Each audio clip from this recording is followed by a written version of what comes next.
Hello, my name is Rob Klein.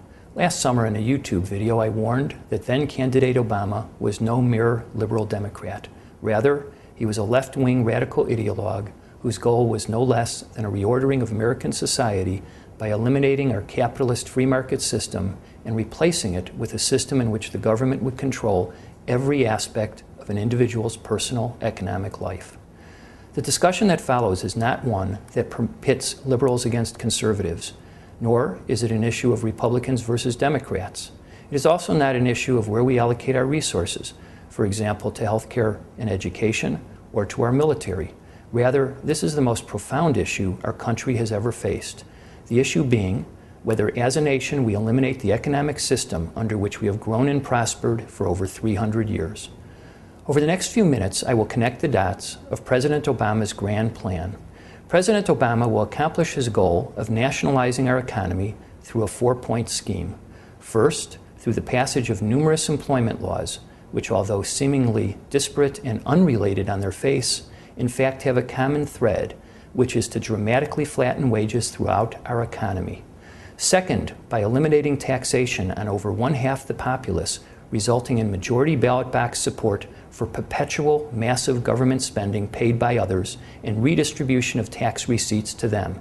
Third, by increasing taxes to a high enough level to create a strong disincentive to anyone who would otherwise risk capital to start a private enterprise. As incredible as this seems, this is President Obama's goal because it plays into the fourth prong of his program, which is to have the government fill in the resulting gap with public spending such that private enterprise will be either under direct control of the federal government or will be producing products at the behest of or for the government. President Obama accomplishes government control of the economy through three mechanisms. First, as President Obama is already proposing, by increasing spending to levels never before seen in peacetime. Under President Obama's initial budget, the federal government will become 27 to 35% of the economy depending on GDP. This means that 1 out of every 3 or 4 products and services produced by the private sector will be produced at the behest of the federal government, not the free market. Second, by nationalizing the largest remaining segment of the private economy, which is the healthcare system. And third, by using the scare tactic of global warming as a pretext to tax and regulate the rump end of the private sector economy under a cap-and-trade system such that the government can control all remaining private sector products to be produced, how they will be produced, and who is to produce them. After implementation of Obama's grand plan, the free market capitalist system which we have enjoyed and prospered under for over 300 years will no longer exist. Rather, it will have been replaced by a system in which the government controls each and every aspect of this country's economic life. Now for the details. President Obama continually speaks of a trickle-up economy. This is the very definition of communism. For the most fundamental tenet of communism is that the workers themselves would replace their bosses and create a utopian society in which benefits trickle up for all. This is the opposite of capitalism, which is a trickle-down system. Under capitalism, an individual starts a business. If successful, the products and services created trickle down to society's benefit. Further, that individual is able to trickle down employment by hiring workers. As the business grows, more workers are added, wages and benefits are improved, and the products and services are also improved, thus benefiting all through capitalism's trickle-down concept. In order to achieve a trickle-up economy, President Obama proposes enacting laws that would dramatically flatten wages throughout the American economy, such that all workers would essentially be earning the same as all other workers. On their face, each of these proposed laws appears to promote a different end. However, they have a common result, which would be a flattening of wages throughout the economy. One of the tricks that President Obama employs is in misnaming each of these laws such that they sound fair on their face. For example, President Obama strongly supports a law called the Employee Free Choice Act. This is a law that would effectively eliminate the right of workers to vote in a secret ballot election to determine whether or not they wish to be unionized. Under this law, if a union were to gather union cards of at least half the employees plus one, no election would be held. So rather than promote free choice, this law effectively bans free choice by removing employees' right to decide in secret whether they wish to be unionized. Were this law to be enacted, unionization would dramatically increase across the United States. One of the reasons President Obama supports this law is that it would also result in a dramatic flattening of wages. For in a union environment, all employees are paid the same. It does not matter whether you have more skill and ability than your co-worker, how long you've been with the company, or how hard you work. In a union, everyone gets paid the same for doing the same work. Another law that President Obama strongly supports is a law titled the Paycheck Fairness Act. Under current law, a man and a woman can be paid different wages for a job as long as the differential is based on any reason other than gender, such as the quality of their production, the quantity of their production, their skill, ability, knowledge, training, efficiency, seniority, or any other reason, as long as it's not their gender. President Obama proposes ending this concept and replacing it with one in which an employer would only be able to pay different wages based on bona fide factors, and those factors could be overcome. Most important, however, is that this law would provide for unlimited punitive damages. $3 million for a hot cup of coffee at McDonald's, or whatever else a jury might award. Small employers survive by the skin of their teeth. They don't have the luxury of having large human resource departments, and sometimes not even any human resource employee.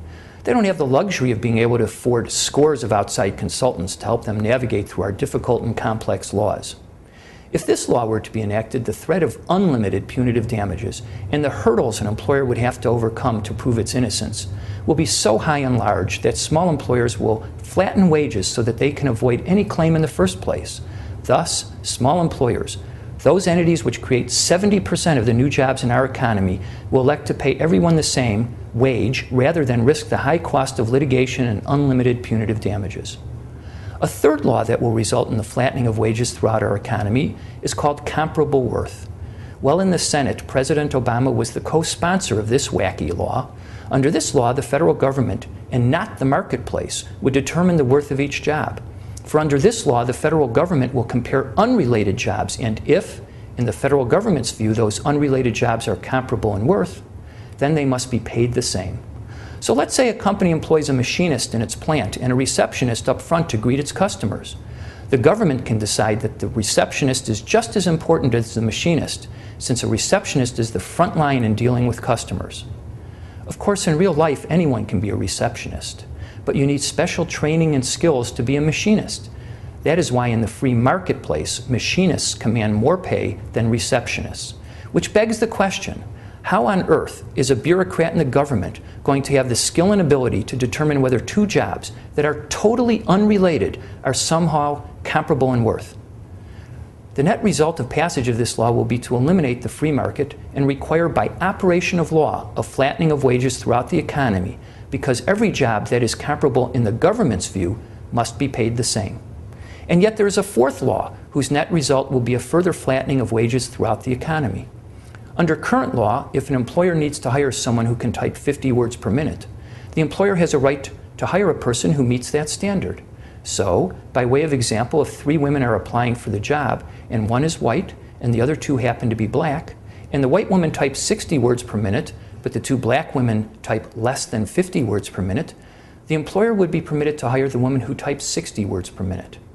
If the 2 black women were to file a discrimination charge, the employer would prevail because it could articulate a legitimate business reason for its decision. The person that the employer hired met the standard. The people the employer did not hire did not meet the standard. President Obama proposes turning this law on its head such that under the new law, an employer will have discriminated if the result of its decision is that it has a disparate impact on a particular class of people. The reason for the employer's decision is no longer relevant.